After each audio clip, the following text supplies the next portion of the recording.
हाय। आज हम एक जनरल का बहुत ही छोटा क्वेश्चन करने जा रहे हैं। ये कहने के लिए तो सिर्फ 2 लाइन का क्वेश्चन है, but exam point of view से ये तकरीबन 3 से 5 मार्क्स का आ सकता है, डिपेंड ऑन लक। तो आइए इसे देखते हैं। क्वेश्चन क्या कहता है, purchase goods of ₹10,000 from Sunil. आप कुछ खरीद रहे हैं सुनील से 10,000 रुपये का, 10% की ट्रेड डिस्काउंट में, एंड 5% कैश डिस्काउंट भी आपको मिल रहा है, जिसमें से आपने हाफ ऑफ अमाउंट ऑलरेडी पे कर दिया कैश में। ठीक है। जर्नल एंट्री बनाने से पहले हमें इसका वर्किंग नोट देखना होगा कि वर्किंग नोट क्या है। तो इसका एक बार देख लेते हैं अपन। तो वर्किंग नोट ये है। यहाँ पे मैंने 2 वर्किंग नोट बनाए हैं ताकि आपको ईजिली समझ में आए। तो पहला वर्किंग नोट ये कहता है कि आपने गुड्स खरीदा 10,000 रुपये का, जो यहाँ पे दिया हुआ था। ठीक है। अब उसमें से आपको 10% ट्रेड डिस्काउंट मिल रहा है 10,000 में। 10,000 का 10% होता है 1,000। 1,000 को हटा दिए तो 9,000। अब इस 9,000 में बोला है कि half of the amount paid in cash. आपने आधा अमाउंट 9,000 में से ऑलरेडी पे कर दिया, यानी 4,500 आपने पे कर दिया। अब बचा आपके पास हाफ और 4,500। अब इसमें क्या है, 5% कैश डिस्काउंट मिल रहा है। तो 4,500 का 5% होता है 225 रुपये। अब जब 225 आप काटेंगे तो 4,275 रुपीज़ आपको पे करना बाकी है। तो इसका जर्नल एंट्री हम देख लेते हैं। इसका जर्नल एंट्री कुछ इस टाइप से रहेगा। आपने गुड्स खरीदा है 10,000 रुपये का, जिसमें से हमने वर्किंग नोट में बात ऑलरेडी कर ली है कि आपको 9,000 टोटल देना था, ट्रेड डिस्काउंट में कट गए।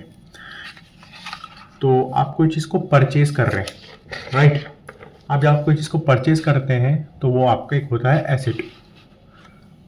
अब जब आप चीज़ को परचेज कर रहे हैं तो क्या हुआ, आपका एसेट है। एसेट की वैल्यू जब जब बढ़ेगी, वो इंक्रीज हो रहा है तो वो डेबिट, इसलिए हम यहाँ पे परचेज की वैल्यू को डेबिट किए 9,000 से। अब आप परचेज किससे कर रहे थे, सुनील से। तो सुनील आपका क्या हुआ, क्रेडिटर हुआ, है ना। सुनील अगर आपका क्रेडिटर है तो क्रेडिटर हमेशा आपकी लायबिलिटी में आती है। लायबिलिटी की वैल्यू अगर बढ़ेगी तो क्रेडिट होगा, इसलिए हम यहाँ पे सुनील को क्रेडिट लिखे हैं।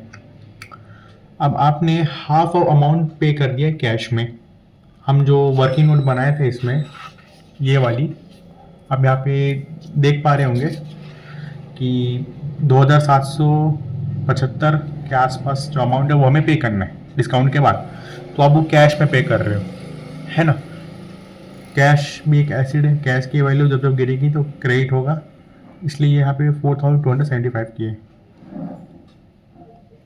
अब आपको डिस्काउंट मिल रहा है, आप किसी से सामान खरीद रहे हो और आपको 5% का डिस्काउंट मिल रहा है, तो आपके लिए तो इनकम हुआ ना। आई मीन इनडायरेक्ट इनकम है वो, जिसको आप रेवेन्यू भी कह सकते हो, है ना।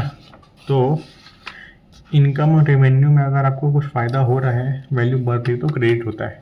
इसलिए हम यहाँ पे डिस्काउंट की हम बात करें तो हमारा इनडायरेक्ट इनकम हुआ, वो क्रेडिट होगा 225।